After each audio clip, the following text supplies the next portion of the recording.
Hello, self-care staples and everybody watching this video. Here we're going to touch on human design today. Today is the full moon in Sagittarius, which is very expansive. It connects with Jupiter. So I thought, what a fabulous day to touch on this very big subject of human design. But let us begin by breathing, landing, grounding. Get yourself situated, sitting up straight. Let everything settle. Your worries, you're supposed to stress. Take a big breath from your nose. Slow exhale out your mouth. Do that again.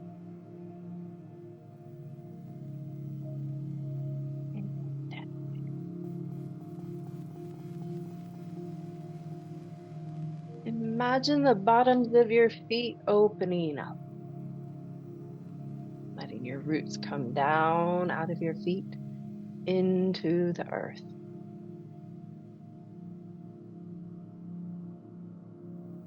Let yourself ground and be present wherever you are, whenever you're watching this.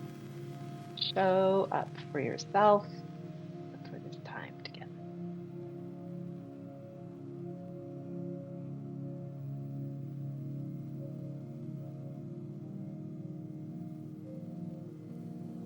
At the top of your head, I invite you to focus on your crown, the part of you that connects with the ethers, that connects with your intuition, connects with your ancestors and the divine. Open that up.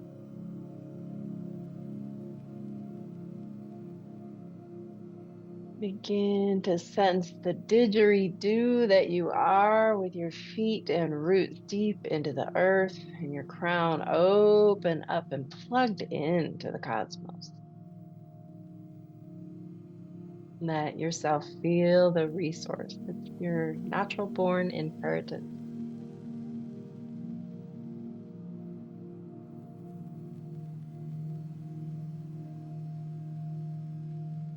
As you're inhaling the earth up through your roots, bring it into your heart. Exhale out your mouth. And as you bring the cosmic chi from way up above us in through your crown, bring it into your heart.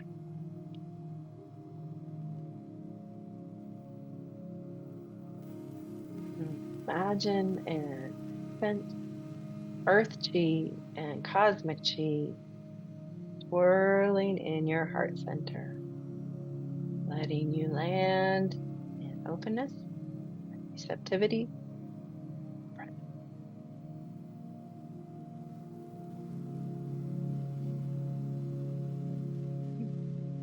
Gonna light some sage. I invite you to light anything that feels good for you. Now, some of you may have heard of human design and some of you may not have. What I will say is there's a lot of new languaging and it's quite an elaborate map. So today I want to touch in on some definitions and give you a lay of the land. So when you download your human design chart or your profile, you're going to have the language and the understanding of where to start and what to look for. All right. Let me share my screen here.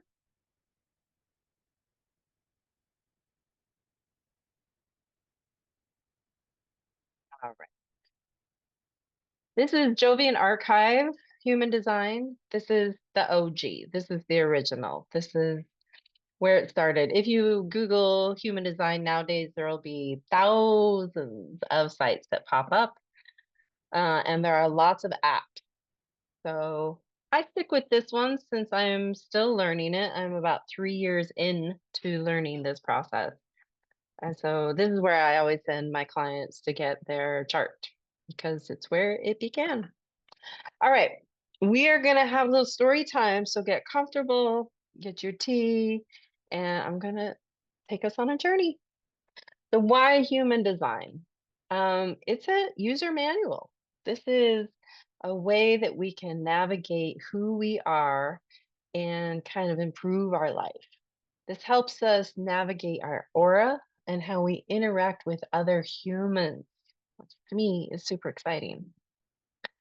Um, there's a few things that we look for with the human design. We're looking to simplify how we are experiencing our own self.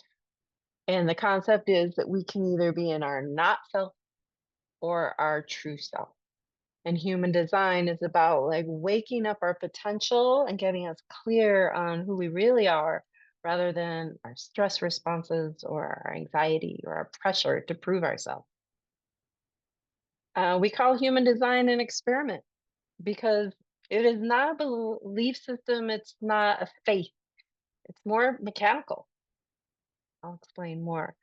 So, the experiment is to find your own design, like experience it in your own way. Like, we are all wired different, and this experiment helps you really get to know yourself, which I love that. It's not a guru telling us who you are or telling you what to believe, but it is a map, a compass, and a system that helps. It helped me and it helps a lot of other people to clearly see where's our not self and where's our true self. It says the reward that comes from living out your authentic nature is worth the time spent learning about your design and the energy to commit to your process. The insights gained through understanding your chart will offer a completely new perspective about yourself and your interaction with others. I love that. All right. What is the human design system? They call it the science of differentiation. Bigger here. Full screen. All right. The science of differentiation. The human design system works with 26 activations, 13 planetary imprints, 9 centers, 36 channels, 64 gates or hexagrams, the 6 lines, and the 3 levels of the substructure. We're not going to get into all of that. I don't want to overwhelm anybody. We're doing a broad stroke. All right. So I like this. It is not built on belief or faith, but it is a logical, empirical system that offers you the opportunity to experiment with the mechanics and find out if it works for you. All right. So, how does it work? First off, this just blows my mind.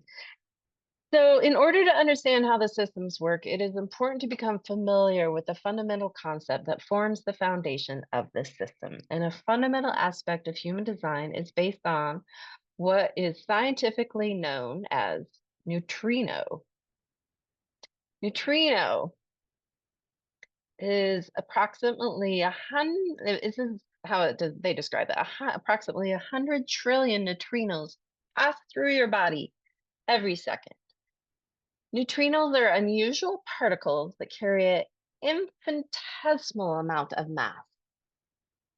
That's so hard to comprehend. It says our sun produces about 70% of all the neutrinos that travel through our solar system, and the remaining 30% emanated by other stars in our galaxy, and a small amount from the planet Jupiter, which is our largest planet in the solar system. Hats off to Jupiter today on this Sagittarius full moon. So there's more science you can get into. I had to Google neutrinos, and there's a lot of scientific explanations. So I was curious, how does this connect with human design? So they describe that these star mass energy streams are coming through us, connecting us with everything. So this is quantum mechanics. Once again, we are connecting with the empty space in our atoms. We are connecting with the whole universe. Who invented human design? He was born Alan, but now he goes by Rahu. He was born in 48. He was an artist, a business guy, media producer. He moved to Ibiza and he was a school teacher. And then in 87, he had a download. He heard a voice. He channeled. Amazing how many faith and information come through gigantic downloads. Anyway, in 87, he had an unusual mystical experience followed by an encounter with a voice, an intelligence far superior to anything he had ever experienced. The encounter lasted for 8 days and nights, during which he received a transmission of information known today as the human design system. All right, so then he spent the next 25 years describing it, understanding it, translating it. All right, here we're going to break down some of the map. So this image shows you the ray of mandala of the human design system. Here we can see the synthesis of the esoteric and the exoteric systems combined to give you a graphical depiction of forces at work, imprinting us and influencing our experiences of the world. So basically, they merged a lot of spiritual systems. They brought in the I Ching, they brought in astrology, they brought in the Kabbalah. The hexagram is from the I Ching, and they brought in the chakra system. Now, we know the chakra system as a seven center system.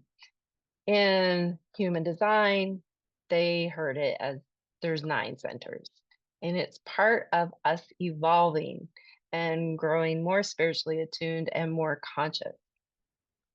Human design uses your birth data to calculate your human design chart or your body graph. And the body graph is the graphic illustration of the energetic flow within your system. It's the blueprint for how you operate and interact with the world. Your body graph shows your definition. So, definition is when you have a colored motor. All of these shapes here, motors. Over here, these are open motors. These are not defined. You can see there's no gates activated. There's no channels in between them. Here, the numbers are the gates. The lines are the channels. Understanding your chart provides you with the simple tools, starting with the essential strategy of your type and your authority. These are key. Your chart shows which of the 4 types you are. Combined with your personal authority, this determines your strategy for making right decisions.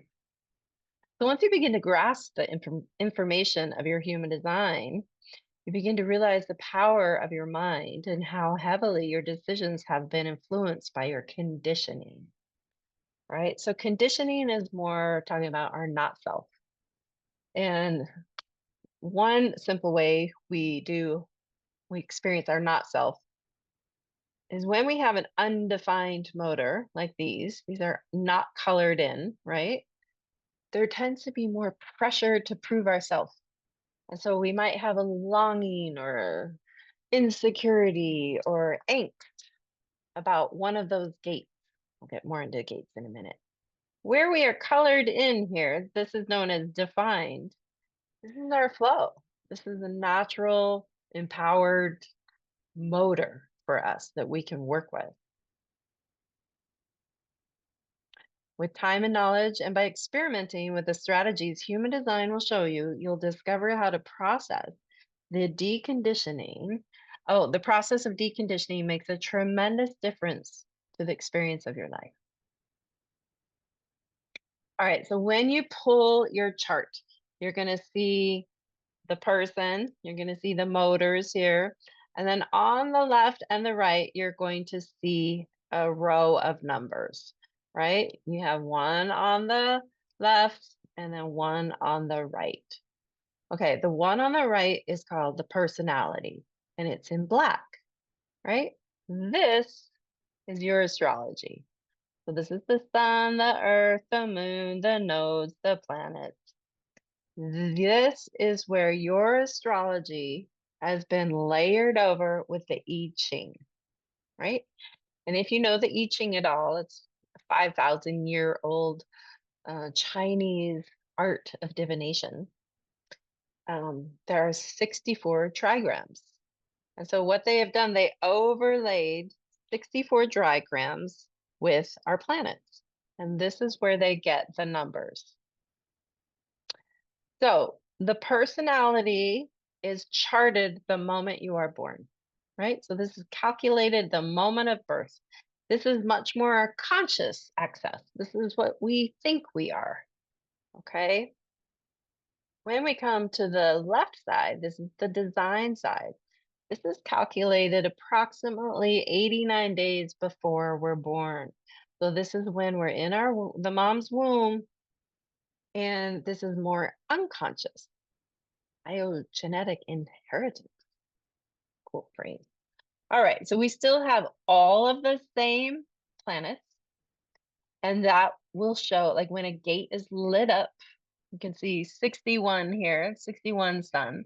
Then we come up here and we see the 61 gate is lit up right here, here, right? And because it's just this one, it's going to be half. Boom. We call this a hanging gate, right? If 24 was also lit up, it might be red or it might be black. It could be the design or it could be the personality. If you had both of these, such as here, 43 and 23, we have a full channel. This is the superpower here, where we have full channels, especially in a defined motor, that's your empowerment. That's a really good place for you to focus, right? Okay, so personality is black, marked over here the moment you are born. It will show up in the chart as black. Maybe on different sites is a different color. On this site, the red is when we're in the womb and it's going to show up as red. The gates don't change colors. Your body's intelligence lies below the level of your conscious awareness, and therefore you do not necessarily have access to it, though it forms an equally important part of your identity. This intelligence expresses itself through certain characteristics, and other people can often see these characteristics much more clearly than you do because you are not consciously aware of them. Gulp. Kidding. Okay, this is saying who you are is written in both pen and pencil. The pen, which is fixed, you can't change it, is a motor that is defined, right? So these are colored in. It doesn't mean channels, but this is colored in. But a full channel is a definition of who you are. The openness, not colored in and not activated, and they call this a sleeping gate. This is not part of your natural design. But say you are trying to embody heart or emotions or solar plexus or sacral, you might feel like you're faking it. You might have um, imposter syndrome. You might struggle. You might beat yourself up going, why can't I do this over here? Instead of being over here where it's just like so effortless and flow. All right.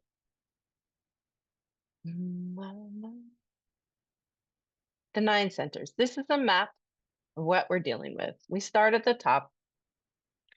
The triangle at the top is head. This is about our connection with source, inspiration, and intellectual pressure, wanting to understand things. Ajna is about conceptualization. Similar to the head, it's more like this connects with the crown chakra, and the ajna connects with the third eye. So this is more psychic understanding, connecting with our intuition. The throat motor. This is about what we're manifesting in the world. Definitely how we speak, our relationship with our voice, and how we act in the world. All right, the G center. So this is about like who we are, our heart. Not necessarily the heart, it's about how we love. It's the center of our 9 centers, and it focuses on the direction we are heading in life, all right? Over here, we have the heart. And the heart here in this system connects with the ego and the will and power. Over here, we have the solar plexus. This is the emotional center. This is definitely a power center. They call it an energy motor. The sacral here, this is an energy motor. And the spleen is an awareness center, but it's also, yeah, energy, awareness.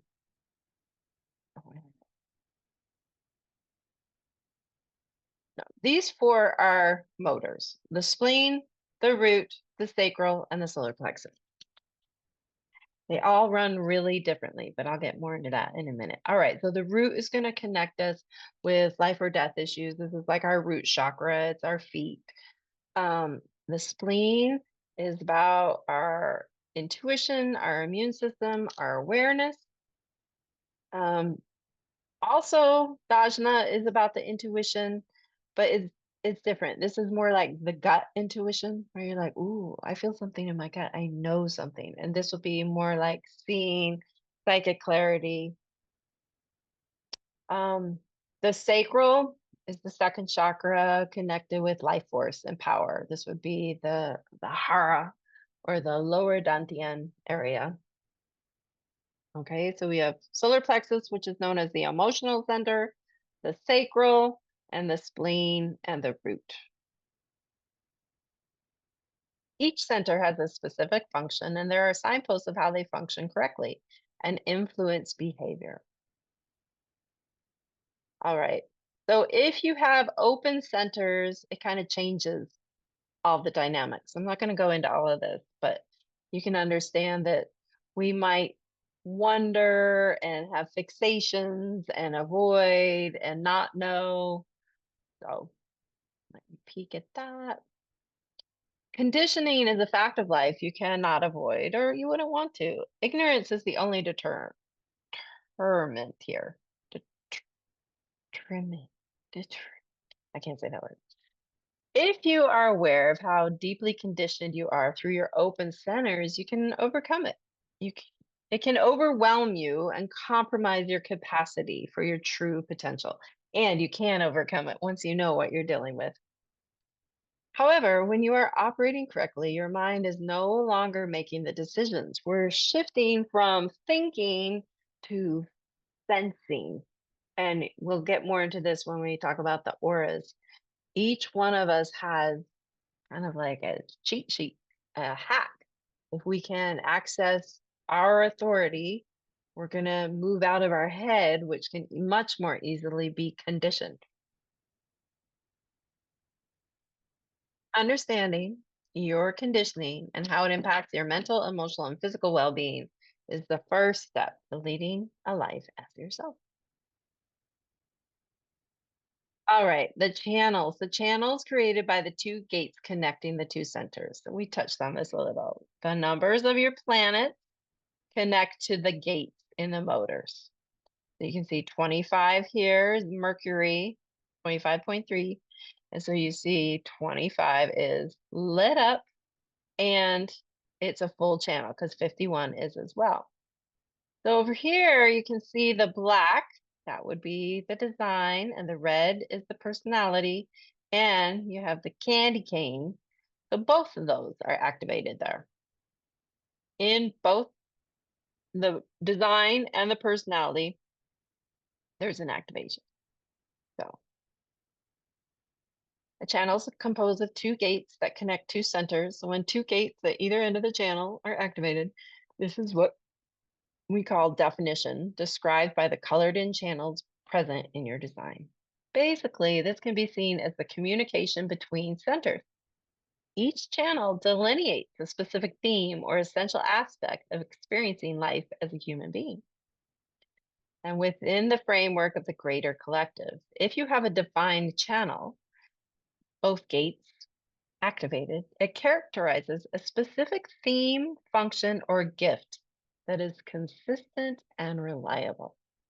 So when you tap into a full activated channel, it is a gift or a theme, and it is reliable. This is what we call our true self, living our experiment, not hanging out down here where we're like, oh, I wish I had blah, blah, blah, because we don't have effortless flow. If we come up here and focus on this, a lot of our life starts to fit easier, and we can let go of some themes in our life that aren't for us.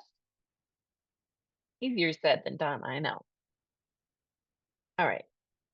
So the hexagrams connects with the I Ching, and the I Ching has 64 hexagrams, right? So there are 64 gates in the body graph, and each gate has 6 lines. So you see, if there's a gate here, it has 6 lines, 1 through 6. That is the point. If you see on the design and the personality, and the lines connect in the I Ching, they're called changing lines. I won't get into all that right now, but just know each gate has 6 lines.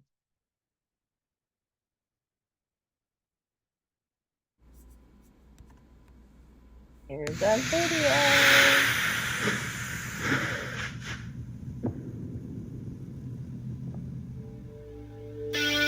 Each of the planets moves through our solar system at a different speed. They follow a consistent orbit around the Sun, but from the perspective of the Earth, their movements and speeds seem to fluctuate. The first step in calculating a human design chart is to map the positions of the planets in relationship to the Earth.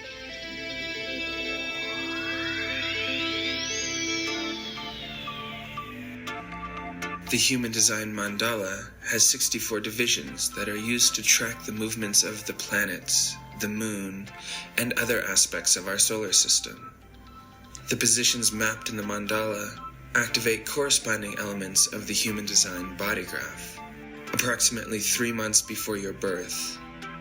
And again at the moment of your birth, these activated elements are recorded. It is the combination of what is colored in and what is left open that creates your unique human design chart. So here's a list how all of the sun, all of the planets would affect us. Take a screenshot to look at that later. Of course, you can see how all of this could be contemplated in meditations and gone over quite elaborately. They say it takes about 7 years to understand your experiment. So do not feel overwhelmed with all this download. This is layer upon layer upon layer of spiritual unfolding with the main goal to be comfortable in our own skin, which I love. Okay, the planets can be referred to as our local programming agents. This is why down the ages we have always described them as gods in our mythologies. Every planet, depending on where it is in your design, lends its flavor to your nature at both conscious and unconscious levels. And today we're looking at Jupiter with Sagittarius full moon. It's about expansion, opportunity, and material matters.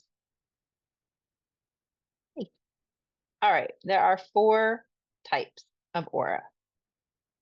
Humanity mechanically is divided into 4 types: manifestors, generators, projectors, and reflectors. Now, manifesting generators is a combination of these 2, but they really are a generator. There's not a generator manifestor, to be clear. So there's 4 types: generators, and it's like a little 4.A, 4.1. All right, generators are about 70% of the population. There was a lot of manifesting generators. We're known, I'm one, we're known as the workhorse. We're like the worker bees. We're here to create a lot. We're very busy. Generators are the dominant type on the planet with nearly 70% of the population. They are the driving life force of the planet. Their strategy is to respond, and through response, to find satisfaction and avoid frustration. They have an open and enveloping aura, and they need to learn about themselves. All right, what does this mean? Strategy to respond. We will get more into that, but the basic gist is I am not supposed to be making decisions with my head. I want to be coming down, down, down into my gut, into my sacral, right here, and listen for a mm-hmm or mm-mm. And they really encourage us to use those sounds, not the yeah, I do, or no, no, thank you. Because when we use words, we're more in our head. We're looking for the sounds, mm-hmm or mm-mm. And we generators work best when we're handed one question at a time. Instead of asking your generator friend or mate, what do you want for dinner? It's much better to go, do you want steak? Do you want a salad? You're going to get a clear, no, I do. That sounds good. And so I've had to learn to ask myself single questions at a time instead of like, what should I do this weekend? I say, do I want to go to the beach this weekend? All right. I get very clear information. So this is the way the generators can bypass their head and they're supposed to and listen for that. Mm-mm. And if you don't, if generators don't, they get frustrated. So another clue is when a generator or a manifesting generator starts to get frustrated, you know, you're in your not self. That's a cool hack too. When I'm like, ah, I know I'm pushing. I have an agenda in an undefined motor, or I'm trying something where I don't have flow. So projectors. Projectors are around 20% of the population. Their strategy is to wait for the invitation to find success and avoid bitterness. They have a focus and absorbing aura, and they need to learn about and understand the other. All right, so generators and manifestors are energy motors. They have their own energy center. Projectors and reflectors do not. So that's why they wait for an invitation. And that can sound super passive, I know, like just stay at home and don't do anything. That's not really what it's talking about. But if a projector begins to instigate or start things or go forth, quite often it's gonna hit a wall. It's not gonna be funded, invested in. You're not gonna have the backup. So, waiting for an invitation is a very organic way for a projector to experience success. And there's a lot of people who talk online about waiting for an invitation and how challenging that is. And yet once they get it, once they allow themselves to wait, I've heard people say there's just an ecstasy, how life starts fitting a lot easier and they're not hitting wall after wall, wasting energy, feeling exhausted. Manifestors, it's going to connect with um, the spleen or the solar plexus. So manifestors are about 9% of the population. Their strategy is to inform before they act, to find peace and avoid anger. They have a closed and repelling aura, and they are here to understand their impact on others. So this also connects with manifesting generators, right? And notice how it connects to the throat. There is a connection to the throat on one gate channel. And up here, generators, not necessarily. It can.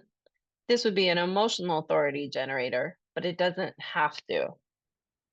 Manifestors, there has to be a connector. When you're feeling angry as a manifestor, you know you're in your not self scene. All right, so reflectors, this is the rare one. They don't have any defined motors. They will have all the gates activated. They're not showing that here, but the reflectors are 1%. Without definition, they are just over 1% of the population. Their strategy is to wait a full cycle of the moon before making decisions and find clarity. leading to a life of more surprise and less disappointment. They have a resistant and sampling aura and are learning to reflect rather than identify. This is so foreign to me. I need to meet more reflectors to understand more about this. But there's something about not having any definition in your motors that is highly spiritual as far as I can understand, because there's such a waiting, like waiting a full lunar cycle before you buy the fridge or before you decide if you're making that new shift in your career. That's a lot of waiting. And yet there's grace that comes from that, and that there's ways that they get the correct information. Okay, that was a lot. Let's stretch for a minute. Woo, yeah, stretching up, moving your neck a little, arms out to the side. Maybe lift your hands a little, shake your hands, roll your neck. Take a big breath and exhale out your mouth.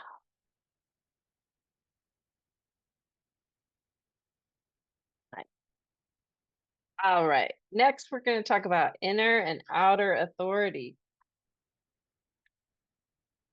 To truly begin your human design experiment, you will need to know about authority, your authority. Combined with your type, which would be the auras we just went through, this becomes your strategy and your authority. The bedrock of the personal development through human design, and ultimately the only information you will need to make correct decisions in your life. Authority is a tool for you to know if something is right for you or not. Separated into two kinds of authority, inner and outer. And here are the overviews. So the inner authority, the inner intelligence that enables us to know whether a decision is correct for us or not, is called inner authority. It is as though each of our bodies possess an inner compass or device that reveals whether something is a healthy or fulfilling use of our energy or not. Our inner authority is body-based knowing that precedes the cognition of the mind. And thus, accessing it requires us to become more embodied and to listen to our bodies. So you can see the breakdown here. These are the motors. The authority is the ruling motor. Solar plexus is the emotional, splenic is much more in the moment, present. Sacral is where we're looking for the Um, the solar plexus is the emotional, where you'll hear about emotional waves and looking for pausing, waiting to respond with that emotional wave before we act. And then, of course, because see, these are defined. This is the ajna and the throat, but they're not motors, right? These are not energy centers. Sacral, solar plexus, splenic, and the heart and the ego are motors. The top two are not. They're centers.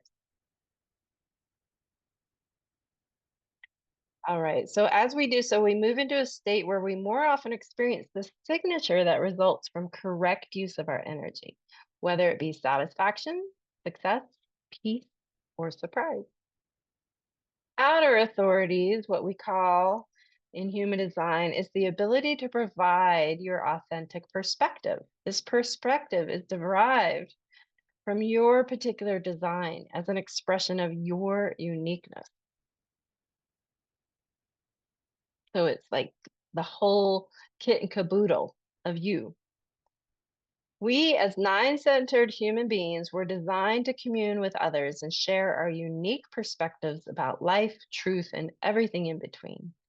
We can be we can be of the highest possible service to others when we communicate our insights, ideas, and opinions at the right moment. It may be in response or when invited to share. Using your mind in this way, it becomes a resource for others.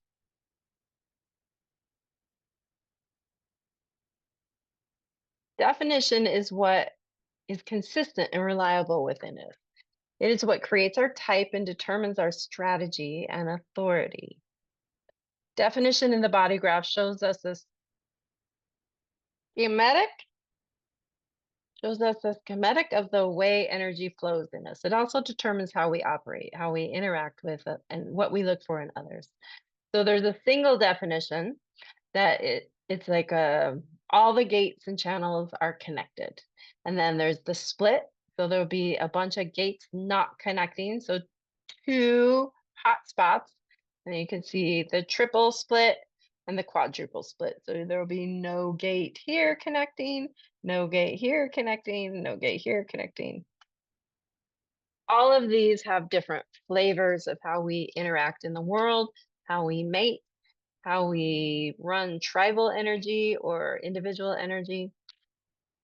A crucial aspect of how we relate to and connect with others is that some of us look for close tribal connections in order to bond, while others function more independently. And there's a broad spectrum of the way we interconnect, depending on the particular configuration of our human design body graph. Can you see how amazing it is if you start to understand who in your life has what? Makes so much more sense. It goes beyond introvert and extrovert because some of us really have individual channels and others run tribal and some others still are collective. Most important, definition or not leads to the core of human design knowledge and its value to you, to your type. All right, the profiles. This is from the point number after the top design and after the top personality, right? You see point 3, point 1. This makes a 3, 1, or a 1, 3. It starts with a personality, a 1, 3 profile. There's 12 profiles. These are all going to be 1 through 6 because there's 6 changing lines.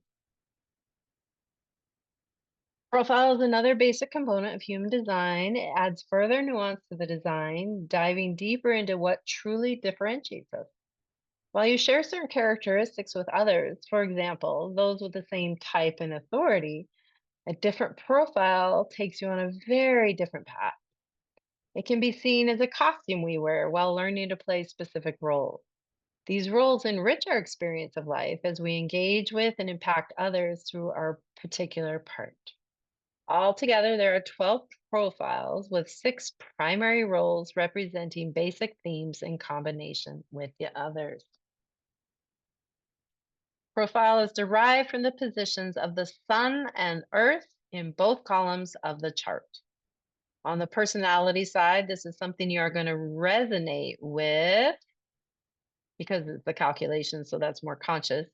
Here you find themes, attributes, behaviors you will recognize. And then on the design side, the red side, the line values of the sun and earth account for the second number in your profile. These represent your unconscious behaviors, attributes, and needs. So if this is a 1, 3, the person is very conscious of the 1 energy and not so much the 3 energy, right? Same here. 6, 2, very conscious, not so conscious. Conscious, not so conscious. And so that's a whole rabbit hole you can fall into. I just want to give you the basics today. Both of the numbers in your profile combined represent key aspects of you. A main part of understanding our purpose is coming to terms with the roles we play. So for me, I'm a 6-2.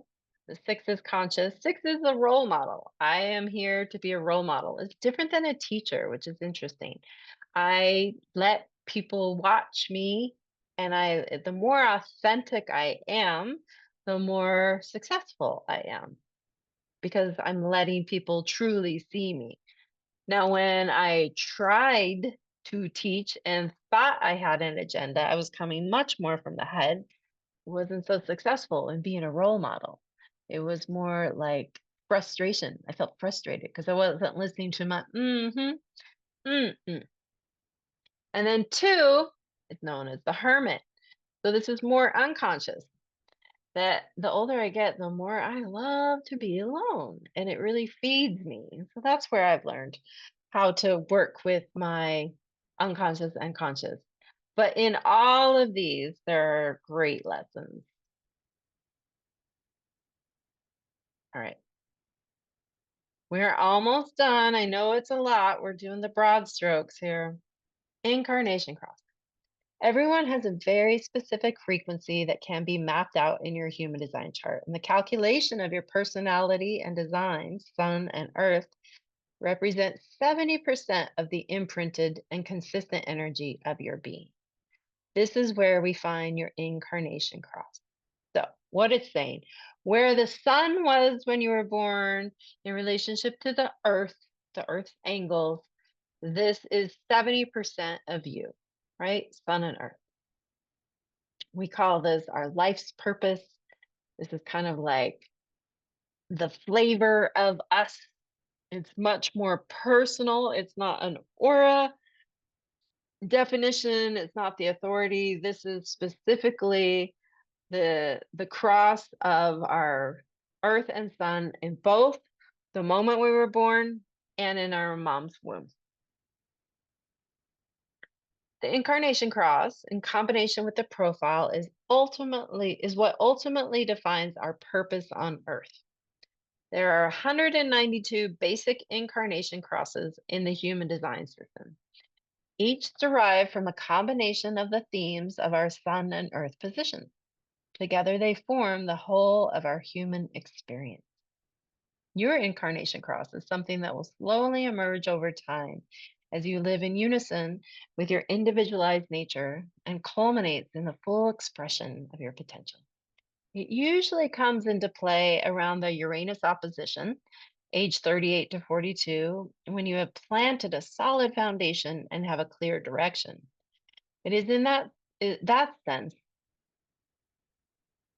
it is in that sense the essence of your purpose through which you can leave your mark in the world. So, studying your incarnation cross, the four numbers are is a great place to start. It's kind of who you are in the world, not how you go about in the world, but who you are. Incarnation cross, also, if you jump over to gene keys, is known as the activation sequence, which is where we start. So it's the exact same numbers. More on that on another full moon. All right. I'm not going to get into this, but you'll see arrows, and the variable is the awareness of what type it is to form. It's a tool for transformation. This is advanced. We're going to talk about that another time. Okay. That is my PowerPoint that I borrowed from the website, which is great. So all of that is on the Jovian Archive website, which you can go ahead and revisit and look at. And that was a lot. I know. Let's breathe again. Big inhale.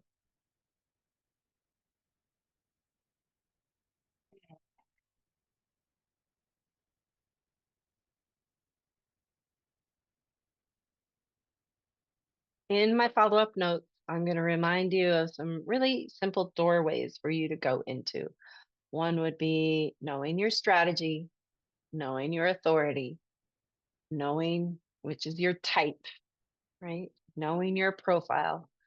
So I'll just remind you of those doorways. It doesn't matter which one you learn first, but we do recommend you look at your strategy and your authority because life starts getting easier and we want that. All right. Well, thank you for making it this far.